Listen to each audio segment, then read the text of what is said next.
Hello students, this is the video related with the solution unit, that is unit 2nd of class 12th CBSE board syllabus.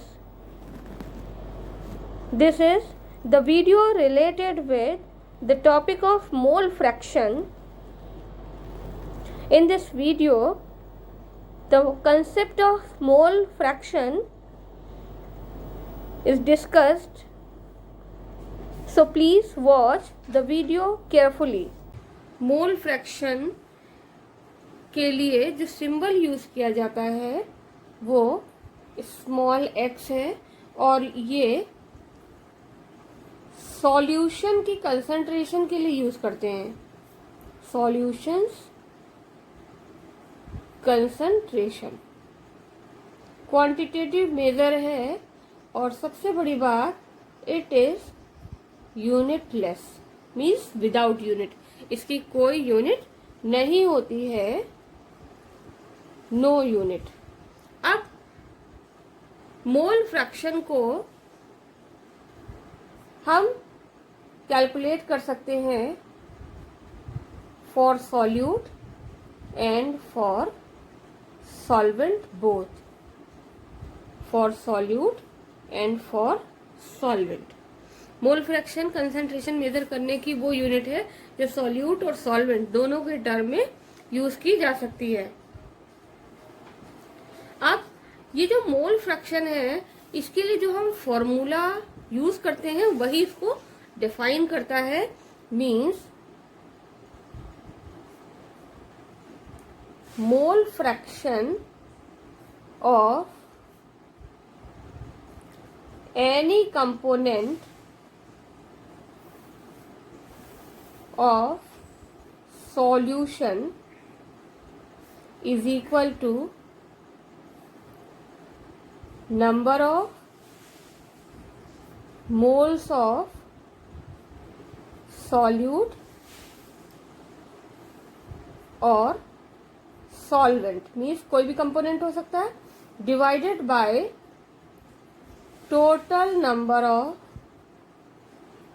moles in solution. ये हो गया mole fraction का formula.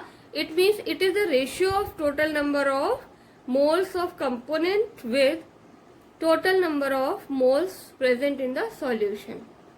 For example, किसी binary solution के लिए, for binary solution का मतलब वो सॉल्यूशन जिसके दो कंपोनेंट है, सॉल्यूट और दूसरा है सॉल्वेंट. ये दो कंपोनेंट है सॉल्यूट और सॉल्वेंट के, और हमने सॉल्यूट को मान लिया है कंपोनेंट ए और सॉल्वेंट को मान लिया है कंपोनेंट बी, या आप 1 और 2 भी मान सकते. तो सॉल्यूट हो गया कंपोनेंट ए, सॉल्वेंट हो गया कंपोनेंट बी. सॉल्यूट के नंबर ऑफ मोल्स हो गए Na और सॉल्वेंट के नंबर ऑफ मोल्स Nb. अब मोल फ्रैक्शन ऑफ सॉल्यूट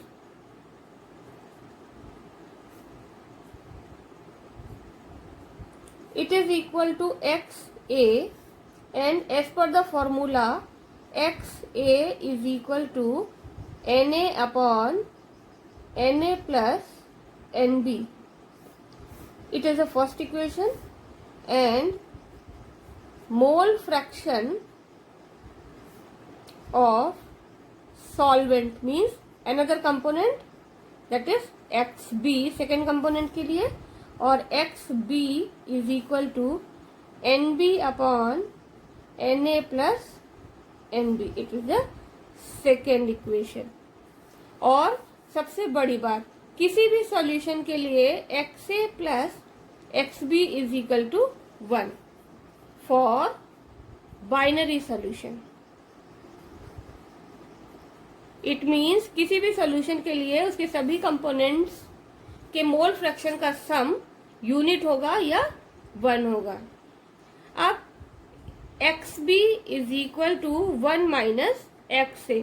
इसका मतलब अगर आपको एक कंपोनेंट का मोल फ्रैक्शन पता है तो आप दूसरे कंपोनेंट का मोल फ्रैक्शन बहुत आसानी से कैलकुलेट कर सकते हैं। इसी इक्वेशन को हम ये भी लिख सकते हैं, ये तो हो गया बाइनरी सॉल्यूशन के लिए X A plus X B is equal to 1।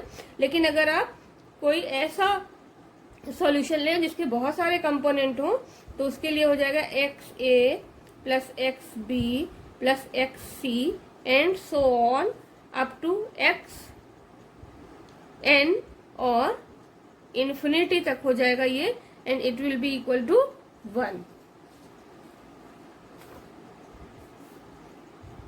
कितने भी कंपोनेंट्स हो सकते हैं। तो ये आपको याद रखना है कि किसी भी कंपोनेंट, किसी भी सॉल्यूशन के अगर दो कंपोनेंट है, बाइनरी सॉल्यूशन है, तो उसके लिए उसके दोनों कंपोनेंट का मोल फ्रैक्शन का टोटल 1 होगा। अब बात करते हैं कि मोल फ्रैक्शन मास से भी रिलेटेड है। मींस किसी भी सॉल्यूशन में कितने अमाउंट में सॉल्यूट है और कितना सॉल्वेंट है, वो कैसे रिलेटेड है? Because number of moles is equal to mass of the component। किसी भी कंपोनेंट के नंबर ऑफ मोल्स के लिए हम ये फॉर्मूला यूज करेंगे, divided by molar mass of the component. Molar mass of the component, ये फॉर्मूला यूज करते हैं हम कब? जब हमें नंबर ऑफ मोल्स किसी कंपोनेंट के निकालने होते हैं। इसका मतलब हुआ Na is equal to WA upon molar mass को लिखने के लिए हम कैपिटल M A का यूज करेंगे। तो Na is equal to WA upon MA हो गया, और NB इज इक्वल टू हो गया WB अपॉन MB। ये नंबर ऑफ मोल्स हो गए दोनों कंपोनेंट के। अब हम एक्स ए और एक्स बी के में अगर हम इनकी वैल्यूज पुटअप करेंगे तो हमें मोल फ्रैक्शन का मास से जो रिलेशन है वो पता चल जाएगा।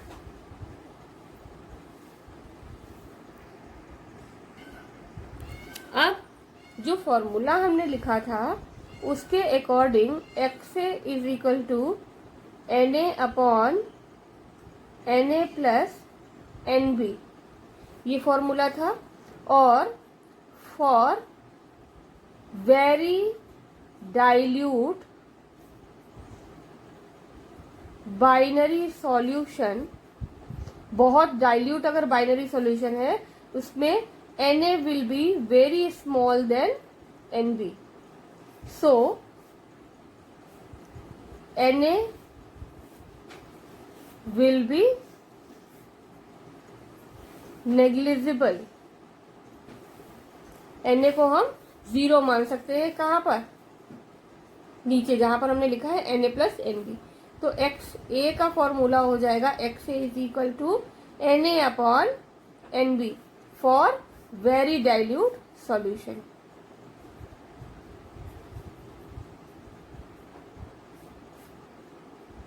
अब Na और NB की जगह हम W के टर्म में इसको रखेंगे, तो XA is equal to WA upon MA और नीचे आ जाएगा WB upon MB molecular mass is equal to WA upon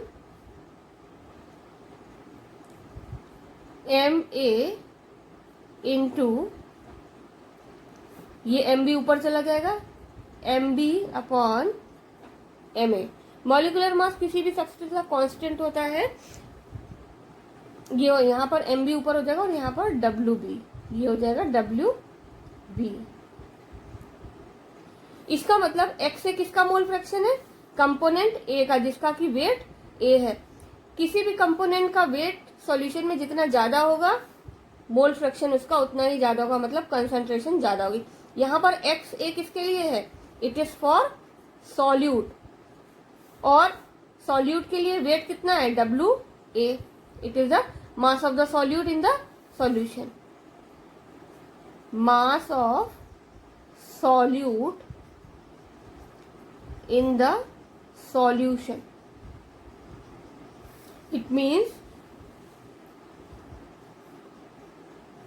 more mass or more mass or more amount of solute in solution. ये क्या इंडिकेट करता है? Greater value of mole fraction. किसका mole fraction ज्यादा वैल्यू शो करेगा? Mole fraction of solute. इसी तरह से अगर हम सॉल्यूशन सॉल्वेंट के टर्म में देखें तो सॉल्वेंट का WB है. WB की वैल्यू जितनी ज्यादा होगी मोल फ्रैक्शन उतना ही सॉल्यूट का कम हो जाएगा. मतलब दूसरे कंपोनेंट का मास जितना ज्यादा होगा पहले कंपोनेंट का मोल फ्रैक्शन कम हो जाएगा. ठीक है, तो यहाँ पर WB सॉल्वेंट के लिए है और WA सॉल्यूट के लिए है. अब इसी तरह से XB, अगर XB के टर्म में हम लिखेंगे XB इज इक्वल टू हो जाएगा Na अपॉन NB की जगह यहाँ पर आ जाएगा NB अपॉन Na और फॉर्मूला रिवर्स हो जाएगा. NB की जगह हम लिखेंगे WB upon MB upon WA upon MA. It will be equal to WB upon MB into MA into WA. ये XB का वेट और मॉलिक्यूलर मास के टर्म में फॉर्मूला बन जाता है. और इसमें भी WB XB से रिलेटेड है. WB की वैल्यू जितनी ज्यादा होगी XB की वैल्यू भी उतनी ही ज्यादा होगी. इसका मतलब more amount of component more amount of substance or component, more amount of component, more mole fraction, more mole fraction will be